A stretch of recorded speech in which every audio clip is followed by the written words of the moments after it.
Hi friends, and welcome back to the channel. Today we're making an incredibly tender creamy chicken pasta.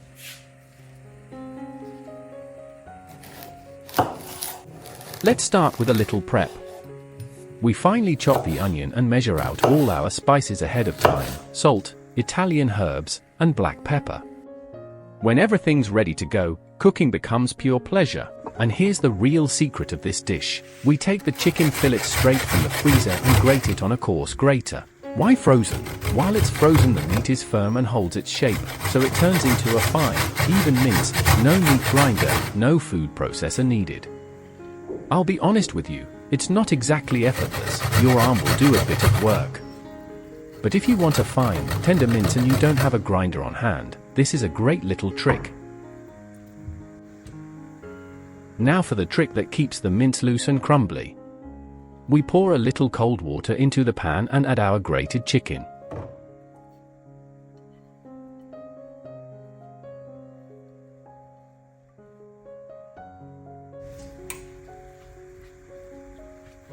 Turn on the heat, stir actively right away, and add the vegetable oil. The cold water and the stirring keep the meat from clumping together. Instead you get separate, tender little crumbs that will soak up all the flavor of the sauce.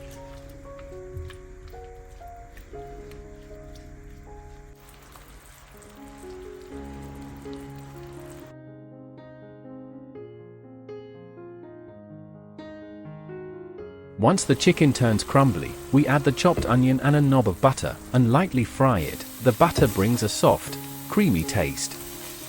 Right into the center of the pan we squeeze the garlic and let it lightly brown. In the hot oil it releases all of its aroma.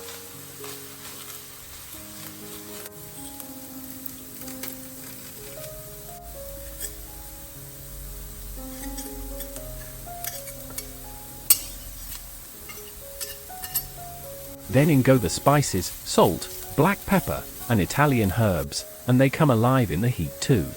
And now the little magic of the one-pan method. We pour in the hot water, stir, and bring it to a boil. The pasta is going to cook right here, in this fragrant broth. We add the pasta straight into the pan, stir, and cover with the lid. And here's the clever part of the one-pan method. The pasta doesn't cook in plain water, it cooks in our broth and drinks up all that flavor. And the starch that's released from the pasta?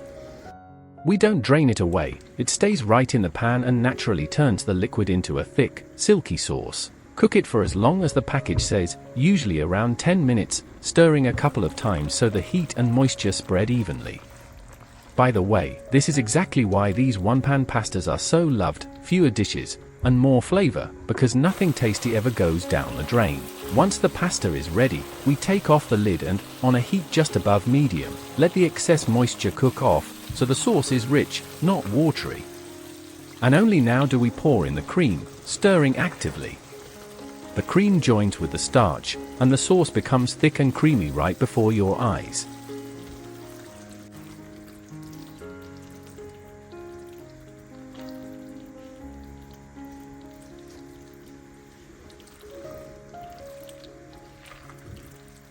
We generously sprinkle everything with grated mozzarella. Grated cheese melts faster and more evenly than cubes. Cover with the lid for a couple of minutes and take the pan off the stove. Let the cheese melt gently from the residual heat and stretch into beautiful strings. And the finishing touch: fresh herbs.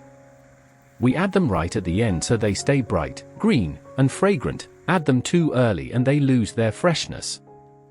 And that's it, our dinner is absolutely perfect. I hope you enjoyed my recipe. If you did, please leave a like and subscribe. It's honestly the only thing that motivates me to keep making new tasty recipes for you. Thank you so much for watching. I wish you peace and goodness.